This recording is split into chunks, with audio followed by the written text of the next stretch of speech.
Hey, Ange. Hey, Les. How are you? I'm doing so good. How are you, pal? I'm doing good. Are you going to say it? You look amazing. Thank you. Thank you.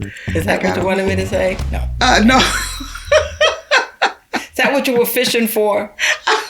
Actually, it was not. It was Happy Palentine's Day. Happy Valentine's Day and Happy Galentine's Day. I heart you. I heart you back. Oh, did you see it did that? I don't think mine is going to do that. Oh, I tell you, this AI stuff. It's a little crazy. Welcome to another episode of Black Boomer Besties from Brooklyn. Man, we have a wonderful topic today. It's our last episode that will air during Black History Month. And we were thinking about, what we could do to commemorate Black history. And we thought about people in the movement, the civil rights movement, that few people know about. And two of those people are Pauli. Why? I just drew a blank on her last name. Pauli Murray. And what's the other person? Bayard Rustin. Yeah, so both of them have,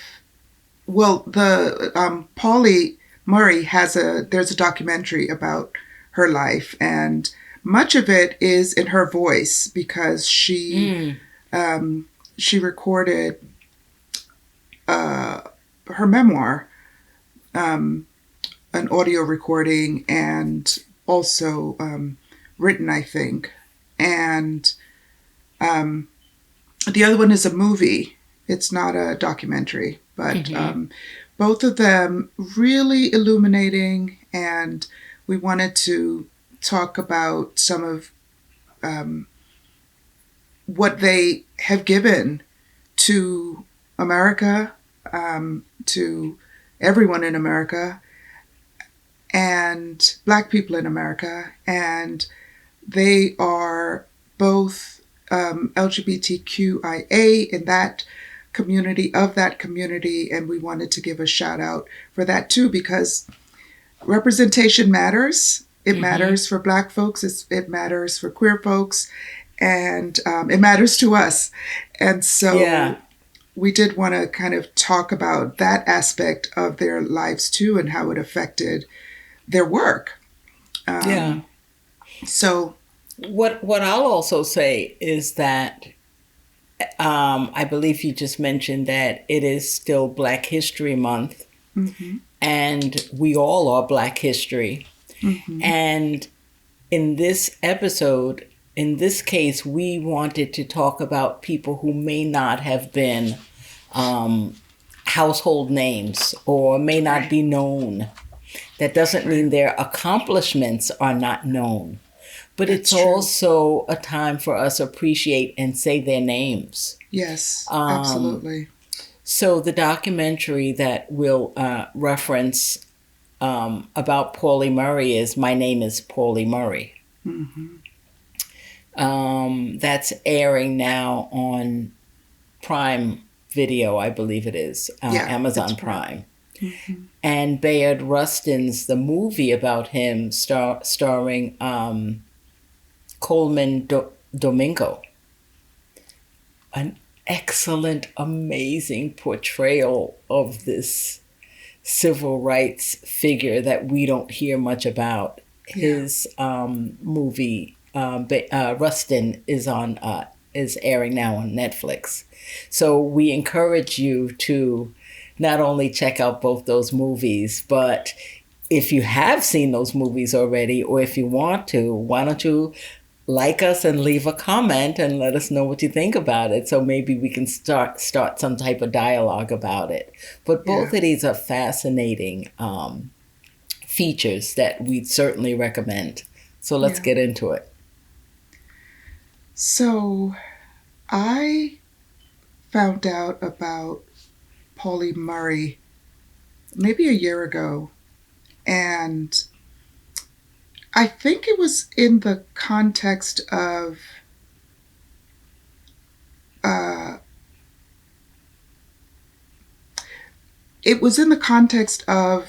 Ruth Bader Ginsburg. I was listening to something about her, and somehow that got me to learn about Pauli Murray, and then I found the documentary. And Pauli Murray actually is the legal mind behind the most fundamentally effective changes in America around the civil rights of Black folks and the equality of women. Mm-hmm. Because, and the fact that we don't know, and we know these cases so well, Ruth Bader Ginsburg herself said that it was Pauli Murray's contribution legal, not just contribution, it was her. but she it wasn't just a contribution. She's the one that said that the 14th Amendment, as applied to Black people, should also apply to women. And she was just a little before her time. By the way, I'm going to start using Pauli's proper pronoun, because Pauli is non-binary. It wasn't language that was used at the time, but they were clear that they were having these struggles. Went to doctors, felt male, presented female, and so it's very well documented. And I believe that if they were living in this time, this is a pronoun that they would use. And so to honor their work, I'm going to use that pronoun. I thought about that also. And can you imagine, Pauli was born in 1910. 1910, yeah. And died in 85 at the age of 74. Mm-hmm. Could you imagine the errors that they lived through? Yeah. And the different levels of struggle. Right. And to the point that you just made about the struggle of their gender identity. Mm-hmm. It was almost heartbreaking to hear them write so poignantly about their internal turmoil. Yes. About even their, Pauli wrote to many, many doctors, yes, thinking that they must have undescended testes. Mm-hmm. That even though I'm presenting as a female, I feel so male that there must be male organs in me somewhere, and had surgery to try to identify them. Yeah. Surgeons did not find any. They weren't there. Yeah. But they did have an aunt. I was going to say. Mm-hmm. Pauli became an orphan when they were young, and then moved to Durham, North Carolina. I'm going to really try to go to the home where they grew up, because it is a historic home now. Mm-hmm. I'm also going to try to go to the singer. My memory is, come on, the singer, Nina Simone. Thank you. Mm. Her home is in Tryon, North Carolina. But she so Pauli, they grew up with their aunt in Durham, North Carolina. Mm-hmm. And their aunt, Pauli, did not want to wear dresses. And they made a deal that they could wear pants, but when it was time for church, they had to wear a dress. Mm-hmm. And their aunt called them their boy girl. That's how the aunt. My boy girl. Yeah. But outside of that. Mm-hmm. The aunt was the only one that respected their personhood in that way. Yeah. Mm-hmm. You know, and Pauli remarked about it in her writings. Right. Yeah. So I'm going to, I took some notes because I really thought it was important to point out the legal cases that Pauli is responsible for, without question. I'm glad that you made a note of that. Yeah. So they are responsible for, it was Pauli and their cousin who were the first to get arrested for refusing to sit in the back of the bus. Mm-hmm. Some years after that, Rosa Parks had that situation, but it was Pauli and her cousin. And there was some legal loophole that the local authorities used so that didn't start the big broil that later happened with Rosa Parks. So you have to watch it to see that. The other one is the sit-ins at the lunch counter. Mm-hmm. It started with Pauli and their friends. When they were students at Howard University. At Howard, yeah. And the separate but equal, Brown versus Board of Education. Yeah. Right? That we attribute to Thurgood Marshall. And their alliance with Thurgood Marshall and the team out of Harvard University. Yeah. They took that to the Supreme Court. And because they actually made a bet. They made a bet with Pauli. They said that within 25 years, that separate but equal was going to be struck down, and they laughed. They laughed at them because it was, yes, Pauli was the only. It's like, of course not. Right, and it happened, I think, within 5 or 7 years. Right. So Pauli was the only visionary that said that this is a possibility. Yeah.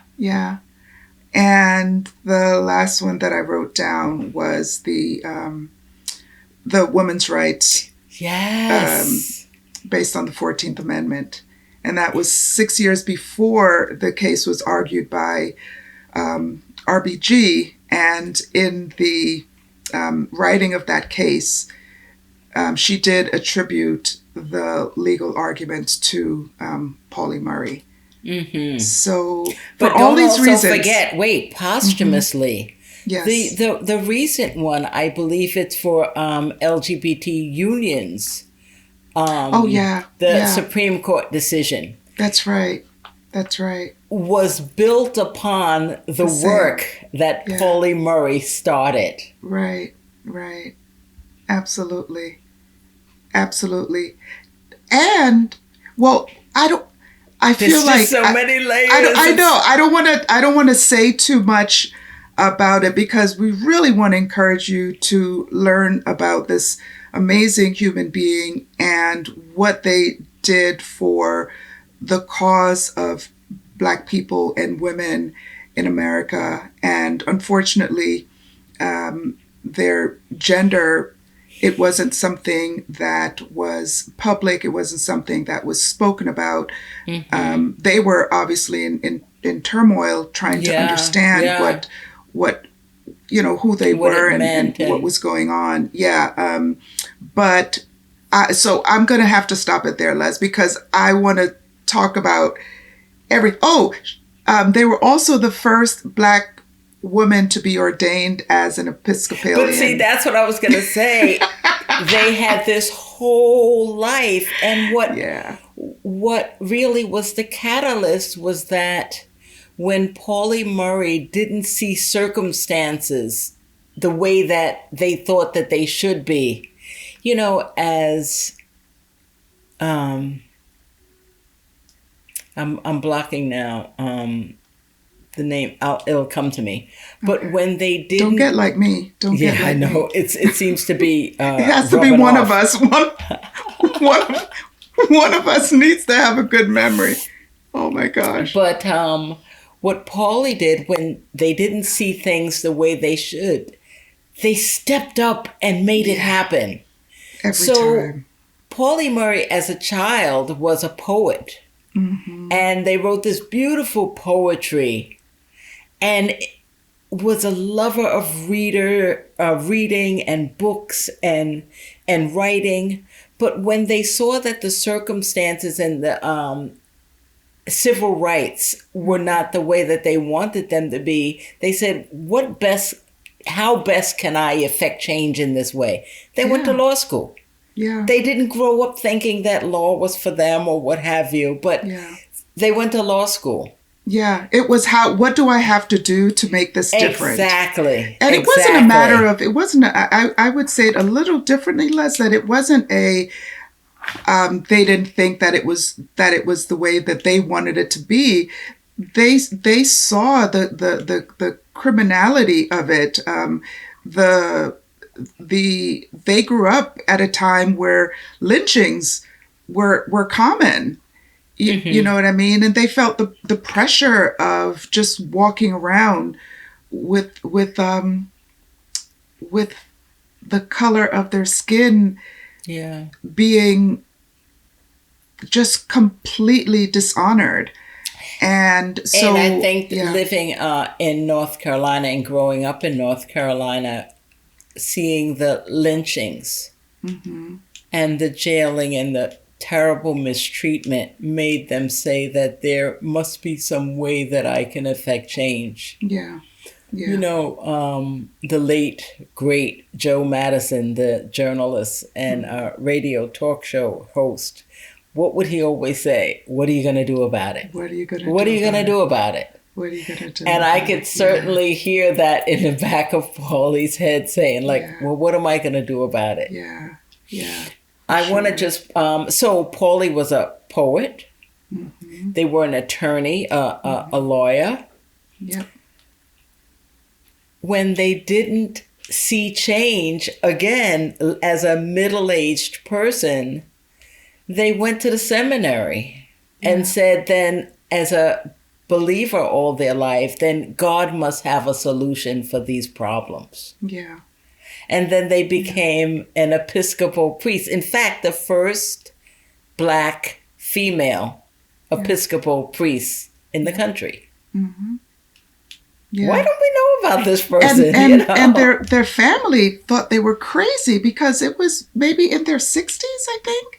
That they did this pivot. And what do you mean? But I think what happened is that they so wanted to not only understand things better, but they wanted to affect change, and they saw that the human spirit is something that needed to be changed, and so they felt that by becoming a priest, that was a way that they could affect there. So.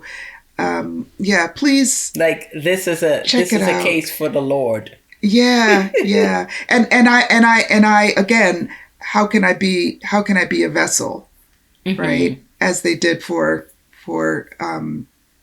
every obstacle that they saw. I mean, they traveled to Ghana. Just so please. Right. Let me say what really sparked my interest. Mm-hmm. In the 70s, in the 60s and early 70s, civil rights was changing in the United States, and many esteemed colleges and universities, they went to Yale. Colleges and universities were trying to appear to be more diverse and open to equality. Pauli Murray was on staff at Brandeis University. I was a student at Brandeis University. Yes. And they were the first African-American tenured professor at Brandeis. Mm-hmm. So Pauli got tenure at Brandeis in 1971. Mm-hmm. And I got to Brandeis in 1980. Okay. So I was trying to think about the timeline. It's like, were they still there in 9 years? Yeah. For 9 years when I got there? I think they were gone by the time I got there in 1980. Mm-hmm. But, wow, it's like we walked in the same halls, Ford Halls, where I was looking around at the pictures of the campus. I'm like, do I remember any of that? Yeah. You know, I'm going to say one other thing about all of their accomplishments. Everything was so hard fought. Nothing that they were able to do was done easily. They were jailed. They were discriminated against to the highest level, both because of their race and because of their gender, the gender they presented as, and just dug in and kept going, but nothing was handed to them, nothing at all. But while so much of that turmoil was internalized, they presented in such a bold and daring way. Mm-hmm. It was surprising to me, the juxtaposition of that emotional struggle with that outward boldness and voice that they give. I mean, Pauli wrote to President Roosevelt. You don't want me to? Well, this is full of spoiler alerts. I wanted to talk about that so badly, but let's go ahead. No, you already started. We want you all. Go. Well, there's a part. No. You can talk about that part. There's a part we won't talk about who else they wrote to, but you can talk about the fact that they wrote to the president. I'll just say they wrote to President Roosevelt. They wrote to President Roosevelt because they tried to get into UNC, Chapel Hill. Yes. And they showed the letter where they were not allowed in because of their race. The Constitution of the United States and the laws of our state say that we cannot admit you because of your race. Yes. I mean, this was and the same thing happened at Harvard. Yes. Yeah. It happened at Harvard, but postgraduate students were at the top of the class were allowed to proceed to and study at Harvard Law, I believe it is. And Pauli was not allowed to go. Yeah, and that was both. They said both because of their race and their gender, because Harvard didn't allow women. Pauli said, oh, hell no. That's when they decided to go to Howard. Oh, hell no. Let me just say that, but the last thing I want to say about this is... it won't be the last thing. It won't be the last. You're right. Thank you. You know me so well. I appreciated the opening quote for the documentary, and I'll just read it. Okay. Pauli said, I want to see America be what she says she is in the Declaration of Independence and the Constitution. America, be what you proclaim yourself to be. Wow. Simple. Yeah, it's as simple as that. You said it. But you said it. You promised. You promised. You promised, America. You promised. Yeah. And that reminds me of when I hear people say Black Americans or any Americans should not be critical of the United States. If you don't like it, go elsewhere. Right. If you don't like it, leave. Yeah. The flag and the country are no more anyone else's than it is mine. Exactly. That's the purpose of having a mirror, so that you can see how you look. Yeah. It is written in a piece of paper in a book that says America stands for this, and sets itself up as the beacon of the world to look at for democracy and fair treatment and wealth and richness. So how dare those folks say that we have no right to be critical and to hold America up to a higher standard? Yeah. If we see that there are areas of lack. Yeah. You know, Mm-hmm. I think that I personally would be doing a disservice as an American citizen if I were to, any more than if I saw my child misbehaving and I chose not to say anything. Right. You know, Yeah. if I see potential for better, I'm going to speak up. I mean, that's how a democracy works. It's participatory, right? It's participatory. Right. It's you and you and you yes. and you get a say. Yes. Everybody gets a say. Exactly. We don't have to leave the country if after we get our say. It's like, what do you mean we gotta leave? Right. Well, who better than us? It was hard to, I've been thinking about the possibility of moving abroad, and as I watched the documentary, I thought about some of what they said about the fact that this is where their work needed to be.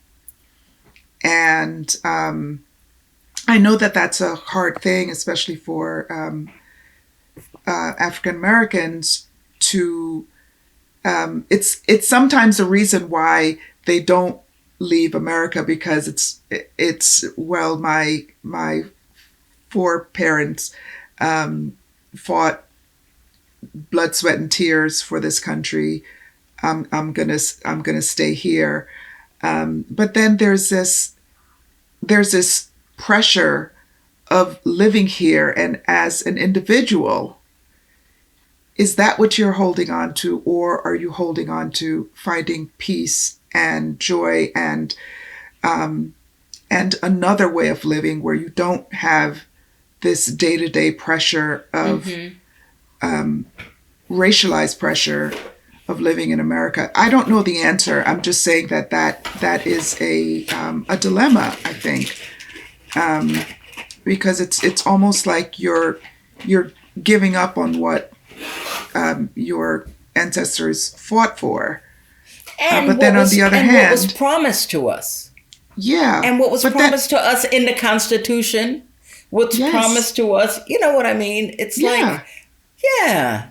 But then on the other hand, who wants to fight all your life? Who wants to fight? I'm getting a little tired. Exactly. Who wants to fight? Right. Yeah. And maybe that is the act of resistance, right? To say, I'm stepping away from this. I'm not fighting with you. That is also an act of resistance. So, different strokes for different folks, but highly recommend.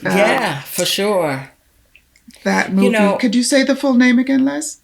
My name is Pauli Murray. My name is Pauli Murray, and the other one, we saw the other one with Coleman Domingo quite a while ago. With Bayard Rustin. Yeah, the time that we have left, I would like to mention that movie a little bit more, say a few more words about it. And also we can talk about, now I feel like I'm in a classroom, talk about the similarities between the two figures, and even postulate why we might not know about them.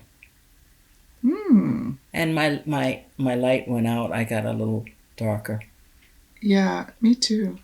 No, your light is the same, but Oh, my okay. ring light went off. Oh, I see. That's why. Yeah, I see it dark too. That's okay. Things Shall I happen. reach and turn it on? Sure. You can do that. You're allowed. You're allowed. All right, you can keep talking though. It's a party and we can turn on the light if we want to. Um, so, Bayard Rustin was the mastermind behind The March on the Washington. March on Washington. I almost said the Million Man March. The March on Washington. Mm-hmm. Had it not been for him, even the NAACP were staunchly against this this march. Mm-hmm. And had it not been not only for his vision, but his ability to plan and logistic and lead, the way that he assigned different responsibilities. And when I say assigned, it's like, that's yours, you figure it out, you make it work. I mean, he was brilliant at that. And usually, I don't know if I'm saying usually, oftentimes, you either have one talent or the other. You're either a big visionary or you are an orchestrator of you're either the what or the how. And he was both. And for someone like me, I just thought that was so amazing, the way that he was talented in both creating this compelling vision for the march and what it could mean and what it would say about the energy and power of Black people. And then he was also so great at logistics, right? So that left brain, right brain thing, man, it was just firing on all. And so I was like, oh my God, This gosh, guy is amazing. somebody. But what struck me also as so special about him is also that the inner consciousness of being an outwardly gay man in a community, in a religious community, in a civil rights community, when that was shunned. He was often attacked by his own people, plotted against. Yes, absolutely. And one of the reasons that we postulate that he is not more well known, and rather his friend and confidant or buddy, Dr. Martin Luther King Jr., is more well known, is because MLK was a more acceptable figure in the community.